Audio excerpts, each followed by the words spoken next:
Liderët e koalicionit të Vlen sot do të takohen për të diskutuar për zhvillimet e fundit brenda koalicionit. Në këtë takim do të marrë pjesë edhe kryetari i Aleancës për Shqiptarët Arben Taravari, i cili është edhe njëri ndër arsyet e mjegullës së krijuar në këtë koalicion, pasi ai edhe publikisht ka lëshuar disa kritika për Vlenin, duke deklaruar se atij nuk i është bërë ftesë nga Vleni që të shkrihen në një parti. Megjithatë, sa i përket takimit, Taravari tha se do të vazhdojnë të punojnë dhe do të arrijnë të gjejnë një zgjidhje që do të ishte kapshme për të gjithë. E pas këtyre kritikave ndaj partive që janë ende në koalicion bashkarisht, filloi edhe debati publik ndërmjet krereve të Vlenit, fillimisht mes kryetarit të Lëvizjes Demokratike Izet Mexhiti dhe kreut të ASH-s Arben Taravari, e më pas në debat publik u inkuadrua edhe kryetari i Lëvizjes Besa Bilal Kasami, i cili në një emision televiziv me shtjellim të operacioneve matematikore, rezultati përfundimtar për Arben Taravarin pa koalicionin Vlen i doli 0. Ndërkaq, në versionin psikologjik këtë deklaratë të Kasamit e komentoi Taravari, i cili tha se ai ka bërë lapsus i lingua, që siç e sqaroi, goja fol më shpejt se truri.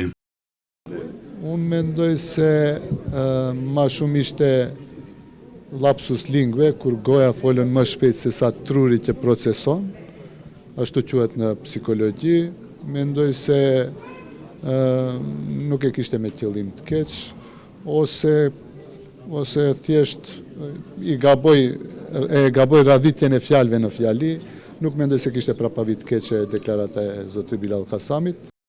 Ndërkohë, sa i përket deklaratave të Izet Mexhitit, i cili i bëri disa ditë më parë, Taravari cilësoi si normale, pasi siç tha, debate ka brenda një partie të vetme, e mos të flitet kur janë 4 parti. Pavarësisht të gjitha polemikave, kryetari i Lëvizjes Besa Bilal Kasami ka deklaruar se nga mbledhja e sotme e koalicionit Vlen do të përcaktohet se si do të dalin në zgjedhjet e ardhshme lokale, ndërsa ai shprehti i bindur se Vlen do të jetë e bashkuar dhe do të tregojnë në zgjedhjet lokale atë që tregojnë ato parlamentare.